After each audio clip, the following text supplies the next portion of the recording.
heroes of Warcraft. Greetings all, this is the TKForce, the team-killing force of nature itself. And I'm here with a special Hearthstone video. Not part of my normal Hearthstone series, though for those of you who've been following that series, stay tuned to the end, because this is a video talking about the recent Hearthstone update. And at the end of the video, I'll be telling you what that update will mean for the future of my Hearthstone series. But for right now, you all want to hear about what the update's changed. And that's what I'm going to get right into. Well, to start off, it's changed something about the daily quests. Now, as you see here, there's a little X next to daily quests. So if you don't like the quest you have, like maybe it's a hero that you never play or something, and it's just taking up space so you can't get new quests, you could click that and abandon the quest and maybe pick up a better one. At the moment, I'm not going to abandon the Meek Shall Inherit, because that's a really easy quest to finish.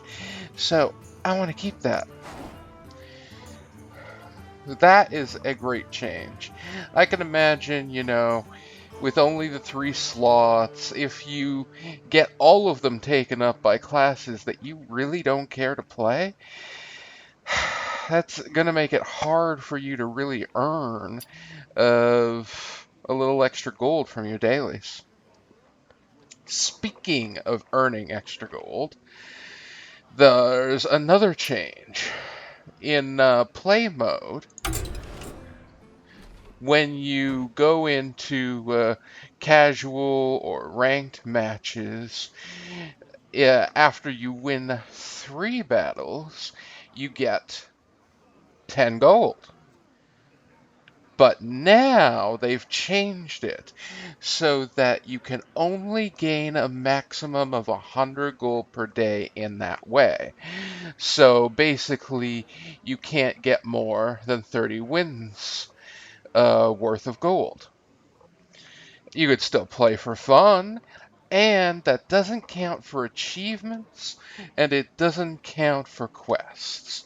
Oh, and it doesn't count for arena awards either. So if you pick up a little extra gold from the arena, or from your dailies, or just from completing some sort of achievement that gives you gold, like the chicken dinner achievement where you get, 100 wins, I think it is, in any type of play, and any type of game mode. Those things don't actually count towards that 100 gold cap. Just the 10 gold you get per 3 wins. And I mean, how many people are really playing enough that they get 30 wins a day anyway? If you're playing enough that you get 30 wins a day anyway, you're probably playing because you enjoy the game, not just because you're grinding for gold. Let's see. Oh! Should have talked about that as long as we were here. There have been some changes to ranked play mode. As you can see here, we're no longer have... Well, I was at Gold League in my series, if you'll remember, and, we don't have gold, platinum, diamond, copper, things like that anymore. You have various minions. Like this is the Angry Chicken. It's the lowest ranked minion on the thing. And apparently, there's 2 stars in Angry Chicken. So you get a star per win, and you lose a star per loss. And each month, they reset the rankings, so each month that you play, it's kind of like a little mini tournament that month to see who can climb up to the highest part of the ranked ladder. They've mentioned that later on there will be added bonuses and rewards for playing in ranked mode. One of which that they've talked about is the fact that 500 wins for a class in ranked mode will automatically change your hero portrait with the class that you earned that on to a golden portrait, kind of like the golden cards. So that's pretty cool. It's going to take a whole lot of ranked play, but definitely achievable with, well, at least whatever your favorite class is. Alrighty, on to the next change, the arena itself. See, in the arena, you used to be able to play until 3 losses or 9 wins. That's no longer the case. Still 3 strikes and you're out in the arena, but instead of playing to 9 wins, you can play for up to 12 wins. They also have restructured the arena rewards. I don't know what restructured means exactly. They haven't explained that yet. And since it's the first day of the patch, nobody's had time to really do much experimentation yet. Least of all me, who hasn't even played Arena yet. But my wondering is if maybe they adjusted things since that you can get higher wins, that you need higher wins to get the higher amounts of gold or the double packs and stuff that you did before. So that makes it even harder for people who weren't doing very well in Arena to actually have the Arena pay for itself. I heard on the forums that as long as you get 3 or 4 wins in the Arena, you were kind of technically making a profit, considering the fact that it costs 150 gold to enter the Arena, and you get a pack as a reward guaranteed as long as you get a win.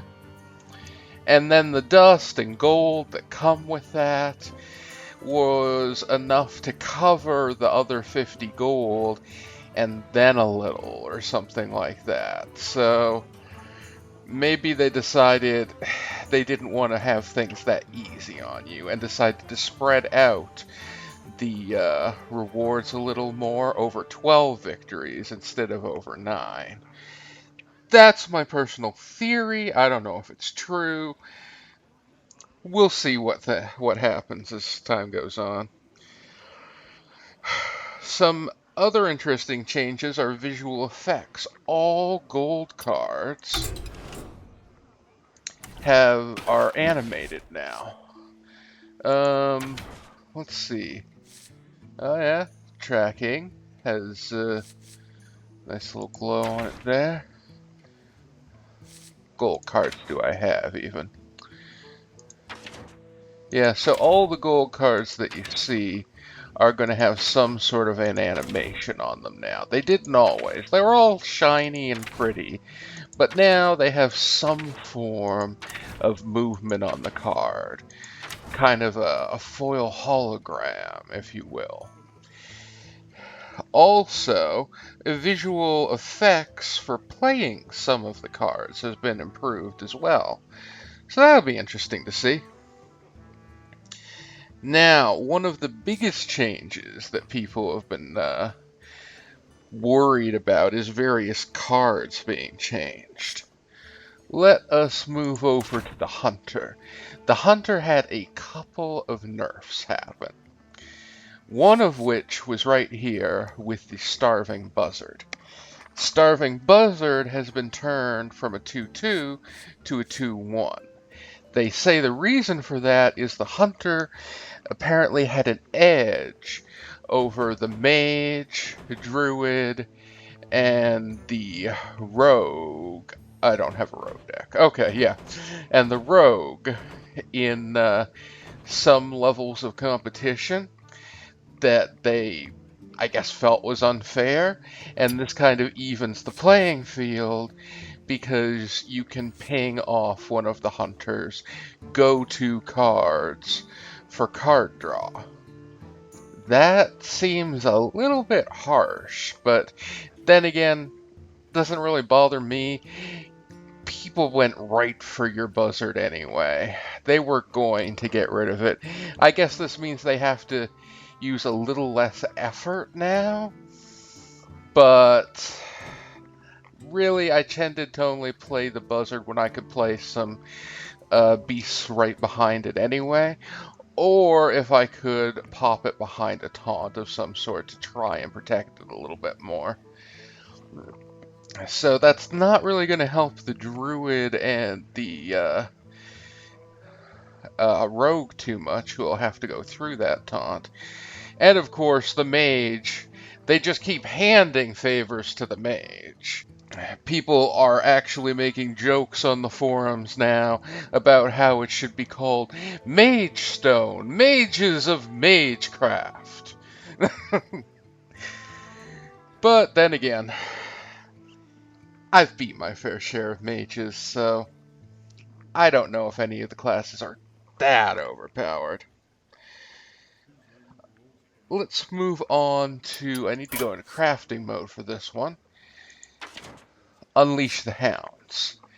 Unleash the Hounds used to give all beasts charge and +1 damage, and it cost 1 mana. Now, as you can see, it costs 4 mana, and for each enemy minion, it summons a 1/1 Hound with charge. I cannot think of a very good use for that. Not at 4 mana at the very least. I mean, if you have let your opponent get board control, is summoning an equal amount of 1/1 Hounds of really going to help you in any way, shape, or form? Probably not.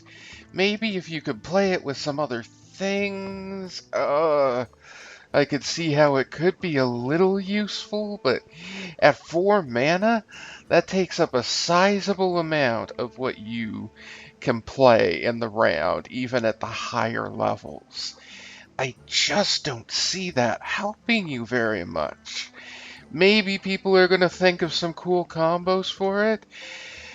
At the moment, all I can see is it being a hard counter for Onyxia when she brings in all those 1/1 whelps. You can just easily take care of all those 1/1 whelps with your own. For half the mana of Onyxia, I guess, but then again, you don't get the nice big creature that comes along with them. So it would make sense that it doesn't cost as much as her. So I don't know how much that helps. I didn't really use Unleash the Hounds anyway. One thing that's interesting is, for a limited time, the card can be disenchanted for the same amount of which it could be crafted. I actually had 2 of this, and since it's a common card, decided to disenchant both of them. If I get it in more packs, it kind of means I made a profit on dust here. And if I don't, at the very worst, I kind of broke even if I need to craft it again for some reason. Like I said, it don't seem too handy anymore. But I never really used it anyway. There was a 1-turn kill thing you could do with it, but it was very gimmicky and only worked, I hear, 40% of the time. A gimmick deck that only works 40% of the time? That's not really my style. Let's move on to the priest, shall we? Which of these is the priest? I always have problem with the symbols. Here we go. Mind control is here somewhere. What? It's not. Crafting mode off, please. I know I have mind control. Here we go. Right click. Mind control is something that people have been saying was OP for a long while now. And they've boosted the amount of mana it takes from 8 to 10. I never saw this as the end all be all. Very few of my matches against priests ended in failure because of this card. Sometimes it would break a last-ditch effort of mine that probably wasn't going to save the game anyway and ended things a little quicker. The fact is, if you made it to round 8 and didn't have some sort of game plan counter for this already worked out, like enough board control and stuff, that it wasn't an issue, you were playing against the priest wrong, and you were probably going to lose anyway. You know? So, I don't know if this is really going to do much. It's really all those the death card and the pain card and the holy smite. Those were the control cards that I kind of worried about, that let them get the edge in the early game. And then my control was just the cherry on the cake of them kicking my ass when they did, you know? I kicked my share fair priest ass, but like I say, mind control was just the cherry on the top of that ass-kicking cake when they actually beat me. It was very rarely because of the mind control. Mind control was just a little nicety at the end. So I don't know if that is going to really fix priests. Let's move on to Warlock. Warlock's kind of interesting. Got a crow crafting mode again. What they did is the Flame Imp here. It's a 1/1. It's not a 1/1. It's a 1 mana card that's a 3/2, which is a generally 2 mana drop, and it used to do 2 damage to you. Now it does 3 damage to you. Well, I don't think that's the problem with the card. I think you're more than willing to sacrifice an extra point of hero damage if it lets you get so much board control for just 1 mana. I don't think this was the issue with the card. I don't think this is going to help. But there is something else that has come from this. Oh, it's another one of those cards where you can disenchant it for the same amount as crafting for a limited time, which I did take advantage of because it is a common. I might get more of them. You know the story. I talked about it with the Hound card. But here's the other thing about Warlocks. They said they were going to look at the statistics of Warlocks a little bit as time went on and look at the early board control that they could get and see if some of the other cards needed some adjusting as well. I believe they were talking about Blood Imp, which is a 1/1 with stealth that comes out for 1 mana, and your other minions have +1 health. That's a whole lot of value on that 1 mana card. Whole lot of value. Not to mention the fact that they also... Crafting mode off. Not to mention the fact that they also have Voidwalker that's a 1 mana 1/3 taunt. That's an annoying thing for your opponent to have to get past if it wants to try and do some sort of board control and get at your, let's say, your Flame Imp that is being protected by that. It's really going to slow them down and hamper them, especially if maybe you've got a Blood Imp buffing the thing. So I think that's the type of thing they're going to be keeping an eye on. Maybe to a lesser extent Demon Fire.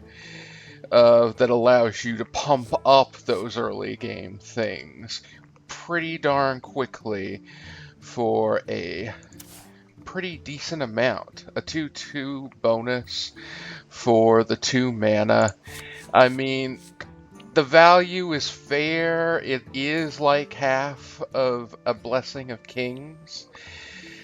Still, to be able to drop something like this Voidwalker turn 1 and then 2/2 it in the next round, it's very powerful.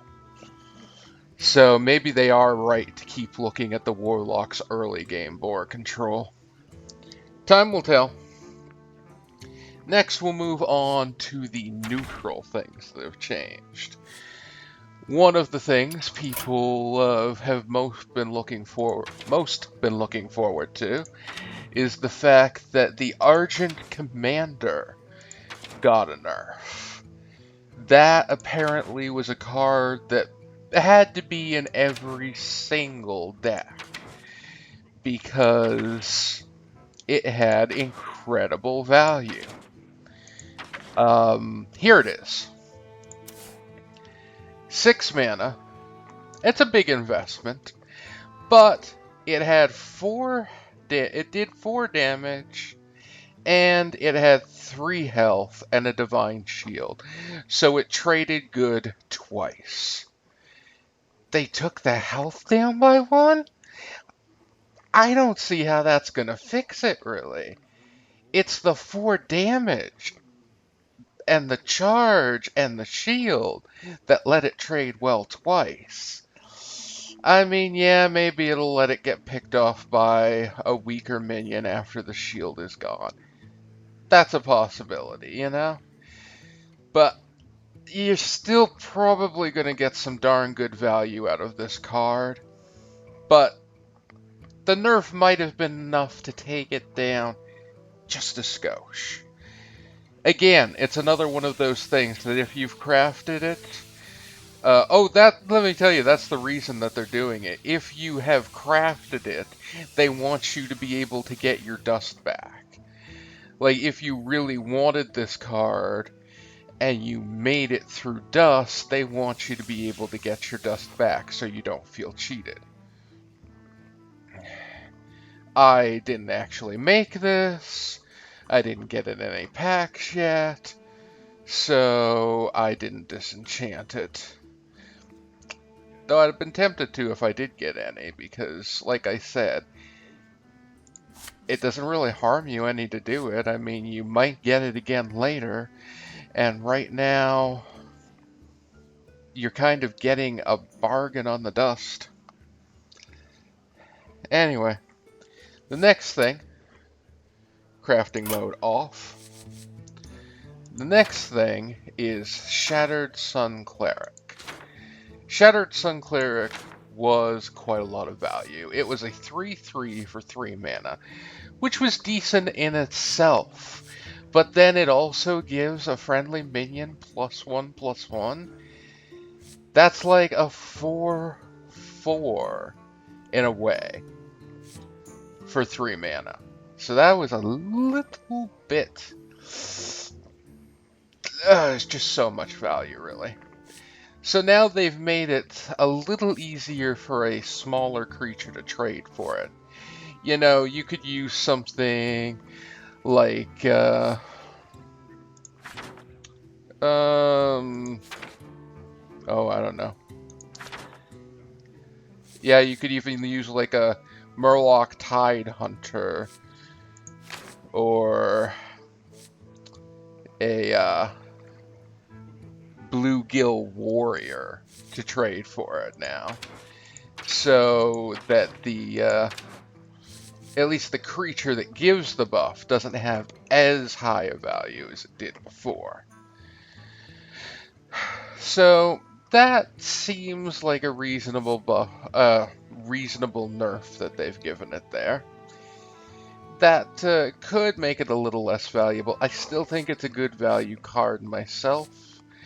But that's made it more reasonable, at least. Another thing they've done is Alexstrasza, the card that used to take you down to 15 health. Now, obviously it still does that because that's its ability, but it doesn't also eat through all your armor. A lot of you will remember in the 6th part of my Hearthstone series how that mage played Alexstrasza when I had 13 armor on top of my 30 health, and then suddenly, boom, 28 damage. I'm down to 15 health. Next round, I'm eating a pyroblast, gasping for breath, mortally wounded, and still pulled out the victory. Props to me on that one. The mage could not follow through. So, yeah, mages are not that overpowered. You can beat them. There is another thing, though. Looky, what's in the inventory now. The Elite Tauren Chieftain. 5/5 for 5. Decent. And give both players the power to rock with a random power chord card. So those are a few spell cards and whatnot. Everybody knows about that. The big news is it's finally out. It's finally in people's collections now. And it looks pretty awesome, I gotta say. Definitely looks like a kick-ass rock star. Well, that is about all of the changes. One bit of change that I'm not exactly familiar with, because I've just booted this up here, is apparently the emote system has been changed a bit. So, why don't I go into practice mode here and see if that is true. Apparently they refined the emote system or something like that. At least that's my understanding of what the patch notes said. So, interesting. The AI is now called the Innkeeper as opposed to AI. Yeah, confirmed. That's a terrible hand, but I don't really care. I just want to see if there are any new emotes. My turn. Thanks. Well played, greetings, threaten, oops, and sorry. Well played. No, I don't see anything new there. Sorry that happened. Maybe that's not what they meant. Doesn't matter. Glad you joined me for this little look at what's new with Hearthstone. For those of you who were only interested in what's changed, I hope you learned what you came to learn and enjoyed my thoughts on the changes. For those of you interested in the future of my series, The Road to Gold, we achieved our goal of getting to gold before the wipe, gold rank before the wipe. And what is there for the series now? Well, officially the series ended and it achieved its goal. Unofficially, there will be a few more episodes where I explore the classes that I did not play before the changes occurred. One of the things I'm most interested in exploring is whether the change in mind control did manage to DOP the priest. I'll be constructing a priest deck, I'll be using mind control in it, along with some of the other cards that I feel were the really OP parts of being a priest. And we'll see if nerfing mind control was enough to take the bite out of the priest. Also, after I explore the priest, the rogue, and the shaman during the last bits of my series, is that the end of the series? Probably not. There's probably other things that I'd like to explore with you guys. There might be another pack opening video in the near future. And when this goes open beta, which it's supposed to do shortly, I would be quite interested in playing with a number of my friends. Maybe playing with a number of my viewers. Maybe playing with some of my arch nemesis. Basically playing with a number of guests that want to challenge me. Oh, that's another interesting thing that I'll end on. The fact that you can add a player now to your friends list that you just played with. I don't really see a use for that. I mean, you had a good game with the person, a good match against the person, and now suddenly you gonna put them on your friends list? That seems like a silly reason to end up on a friends list. I don't really see a point for that change. But then maybe it's because I'm just some curmudgeon, miserly little hermit. Who knows? I hope you guys enjoyed this little look at the Hearthstone latest Hearthstone patch. If you did, don't forget to leave a like, leave a comment, and maybe subscribe for future Hearthstone content. Until then, may the Force be with you.